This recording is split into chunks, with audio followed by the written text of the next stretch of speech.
Bonjour les amis, Marc Mailloux encore avec vous pour conclure notre série sur des miracles. Je vais commencer par la lecture d'un texte encore dans l'évangile Saint Luc au premier chapitre, les versets 30 à 37. Il s'agit bien sûr de l'apparition de l'ange Gabriel à Marie. Et l'ange qui dit à Marie, « N'aie pas peur Marie, car Dieu t'a accordé sa faveur. Et voici, bientôt tu seras enceinte et tu mettras au monde un fils. Tu le nommeras Jésus. Il sera grand, il sera appelé Fils du Très-Haut. Et le Seigneur Dieu lui donnera le trône de David, son ancêtre. Il régnera éternellement sur les peuples issus de Jacob et son règne n'aura pas de fin. » Et Marie dit à l'ange, « Comment cela se fera-t-il puisque je suis vierge ?»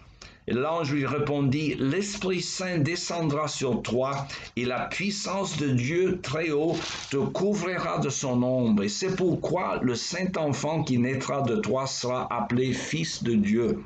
Voici ta parente Élisabeth attend elle aussi un fils, malgré son grand âge. On disait qu'elle ne pouvait pas avoir d'enfant. Et en elle en est à son 6e mois, car rien n'est impossible à Dieu. » J'arrête la lecture là. Nous concluons, comme j'ai dit, nos réflexions de cette semaine sur les miracles de Jésus en général. Je suis toujours intrigué en parlant aux gens de l'Évangile de savoir ce qu'ils pensent des miracles. Alors, cela ne cesse jamais de m'étonner combien de gens se font des idées sur ce que Dieu peut ou ne peut pas faire. Je m'explique. Il y a pour certains gens une certaine catégorie de miracles qui seraient trop difficiles pour Dieu. Alors, je me souviens d'une expérience il y a quelques années en France lorsque je parlais de l'Évangile et du fait que Jésus avait guéri des malades, des aveugles, des lépreux et qu'il avait multiplié des pains et des poissons pour faire manger une grande foule de gens. Et la personne avec laquelle je parlais reconnaissait ou semblait accepter ces faits.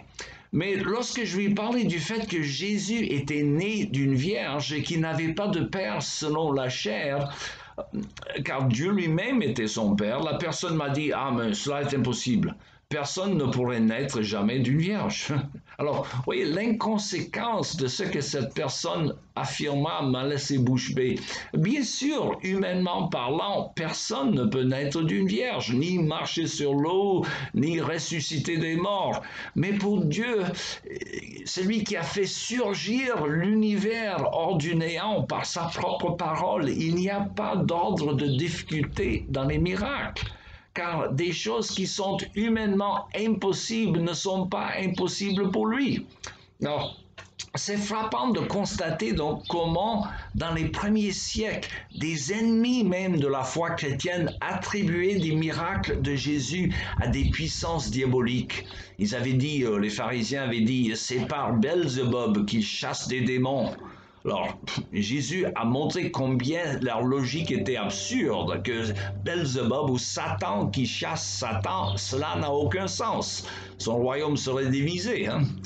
Mais c'est intéressant quand même de constater qu'ils n'ont pas nié le surnaturel qui accompagnait la vie de Jésus et que même les ennemis de la foi chrétienne, dont les philosophes romains comme Cels au IIe siècle, n'ont pas nié des miracles de Jésus, car ils ne pouvaient pas. Il y avait tout simplement trop de témoins encore vivants, des gens qui ont vu les faits. Pour comment les expliquer, voilà, il fallait trouver une autre explication. Mais les faits du miracle de Jésus étaient incontestables, même de la part des ennemis de la foi chrétienne. Alors Jésus a fait des miracles, ça c'est confirmé. Quelle est votre explication? Je pense que l'explication le plus raisonnable, c'est que Jésus est vraiment celui pour lequel il se prenait, à savoir le Fils de Dieu et Dieu incarné. Voilà, c'est tout le temps qu'il me reste pour aujourd'hui. Il me reste que vous souhaiter une bonne journée et à la prochaine.